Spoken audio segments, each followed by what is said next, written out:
Bon, l'avant-match du Barça contre Dortmund, qui vont jouer ce soir à 21h. Mon match du soir, moi perso. Comme je l'ai dit souvent, le PSG. PSG Villa, comme affiche, ça me fait pas rêver. Ok, PSG, c'est fort cette année, c'est très très bon. Ils ont des chances d'aller peut-être loin, ça dépend du Real. Arsenal, on verra qui sera en face. Mais je pense que le gagnant, ça, il est là, je pense. C'est pas le Real. Je pense que le Barça peut aller la chercher, cette Ligue des Champions. Et il faudra qu'ils fassent preuve de sérieux. Bon, bien sûr, après, ils peuvent détruire Dortmund, hein, je pense. Je pense que le Barça, s'ils jouent sérieux, si vraiment il y a aucun problème, je pense qu'ils sont plus forts que Dortmund. Mais attention à Dortmund, quand même. Dortmund a quand même des bons joueurs. Il y a des Emi, les Giddens, les Guirassy. Ça va vite, ça. La défense expérimentée. Attention à Yamal de pas se retrouver bloqué. Même si j'ai peu de doute. À mon avis, il va s'amuser. Yamal. Je pense que c'est pas ça qui va lui faire peur. Lewandowski, Rafinha, Pedri, Gavi. Non, moi, sincèrement, je pense que le Barça, ils sont au-dessus. Je pense qu'ils peuvent tabasser Dortmund 3-0 dès le match aller. Bon, j'abuse un peu, hein, mais c'est pas choquant. Le Barça, cette année, ça me paraît au-dessus bien beaucoup d'équipes. Même toutes les équipes, à part le Real. Les probabilités de victoire, vous voyez, 75% à 10. Pas rassurant, quand même. Quand t'es supporter de Dortmund, tu sais que tu veux, ouais.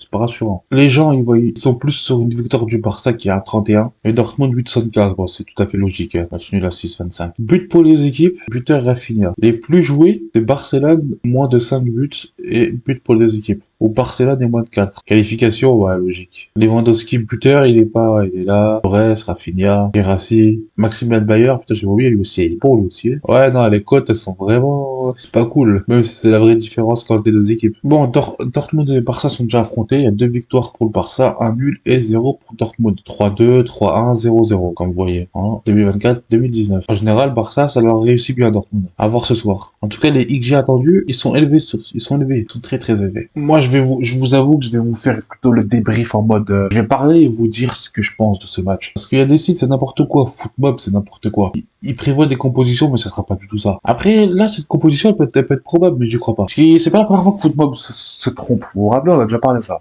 Pour ceux qui suivent mes vidéos. On a déjà parlé Footmob. Qui sont très loin de la réalité, souvent. Dans les compositions. Et regardez, on peut le faire en 2-2, hein, et vous verrez sur la composition de ce soir. C'est pas du tout ça, on en reparlera. Université Ryerson, université, n'importe quoi. Benzebaini, pouvoir, Anton, Chouko-Meka, Mecha. Ça, par contre, devant, je pense que ça peut être ça. Derrière, j'ai un doute. Même si, en vrai, Benzebaini et Ryerson, les deux là, je sais pas ce que c'est, pouvoir et Anton, Chouko-Meka, c'est possible qu'ils soient là. Mecha aussi. Mais devant, j'ai un peu plus de certitude. Adeyemi, Bayer, je pense qu'ils vont jouer. Girassi, je pense qu'ils peuvent jouer. Brandt, je sais pas du tout. Je l'ai pas vu souvent, hein, Dortmund, cette année. C'est ça mon point d'interrogation. Bon, ça, il faut pas faire attention, ça. La dernière fois, il y avait un joueur blessé dans ça. J'ai regardé le match, il était sur le terrain, le mec. Bon, ce qu'on peut voir, c'est les résultats. Par contre, ça, c'est une réalité. Barcelone arrive en meilleure position. 4 victoires. Donc, contre l'Atlético, Gérone, Osasuna, Atlético. Et un nul contre les Betis. Alors que Dortmund, ils arrivent avec 3 victoires et 2 défaites. Fribourg, Mayence, ils ont battu Lille. Et ils perdent contre Leipzig et Augsbourg. Ouais, Yamal a l'impression de jouer au PES, alors qu'il cible le triplé au Barça. Oh, pourquoi pas, hein.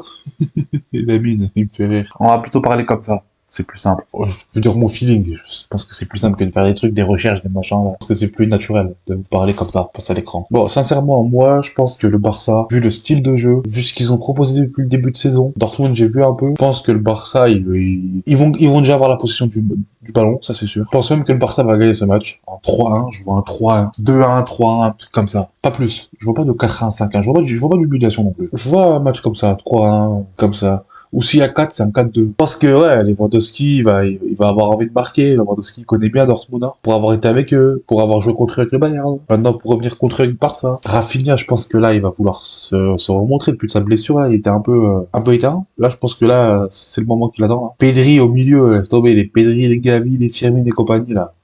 Je sais pas qui sera là. Mais en tout cas, ça promet. Je pense que le milieu du Barça... Franchement, le milieu du Barça et le milieu de Dortmund, les gars, ça va se taper, hein. Quand t'as les Pedri, De Jong, Firmine. Ce milieu-là, il est plutôt bon, ce milieu. Gavi, même. T'as Gavi, Pedri. Moi, je préfère avec Gavi. Pedri, De Jong, Gavi.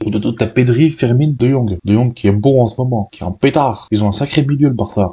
Et que vous dire de Dortmund aussi, avec les Svensson, les Brandt, les Grobs, Chouko-Meka, Ryerson. Ce milieu aussi là, à 5 là, mais t'as 3 comme ça, 2 sur les côtés là. Ryerson, Svensson sur les côtés. Et 3 au milieu là, derrière Maximilian Bayer et Adeyemi. Même si là je pense que ça sera pas ça, parce qu'ils vont faire jouer Guirassy. Je pense que ouais, Guirassy va jouer. Mecha, vous voyez, il est sur le banc de base. Même pour un match comme ça, il est sur le banc. Et voilà, je dis, faut pas se fier à Footmob. L'autre pouvoir, je sais pas quoi. Vous vous rappelez le pouvoir? Quoi est le pouvoir? Dans les compositions, ce que je vois, c'est Emre Can. Anton, ouais, c'était bon, il est connu. Benzebaini est là. Contre l'autre Ryerson, il a pris cher à la fois. Université là. Il est là, Ryerson. plus. Komika, ça, Pascal Gross, Brandt, ah bah tiens, il joue ses matchs quand même. Si on se fie à la dernière compo de Dortmund en Ligue des Champions, Sabitzer, Gross, Brandt, c'est ça, hein, hop, Brandt à Sabitzer. Contre les Pedri, Gavi, on verra. Firmin, De Jong, tout ça là. On verra comment ça sera mis, tout ça. Non, franchement, là, la bataille des milieux, elle va être intéressante, la bataille des milieux. Schlotterbeck, c'est ça qui manquait tout à l'heure dans ce que je vous montrais là. Moi, je pense que ça ressemblera plus à ça, la compo de départ de Dortmund ce soir. Verratti, comme je disais tout à l'heure, Bayer, Brandt, Adeyemi, Sabitzer, Gross, Ayersen, Schlotterbeck, Emre Can, Anton,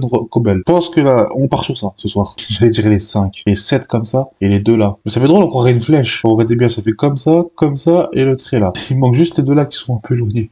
Dortmund, c'est une flèche à l'envers. Alors que eux, c'est pareil. C'est aussi une flèche. Ça te montre qu'il faut marquer, quoi. Bon, sur ce, bon courage aux Barcelonais. Je serai derrière vous parce que j'ai une petite attirance sur le Barça quand même. J'aime bien parler à part de l'AC Milan. On se voit demain pour le débrief. Courage, bonne journée, salut!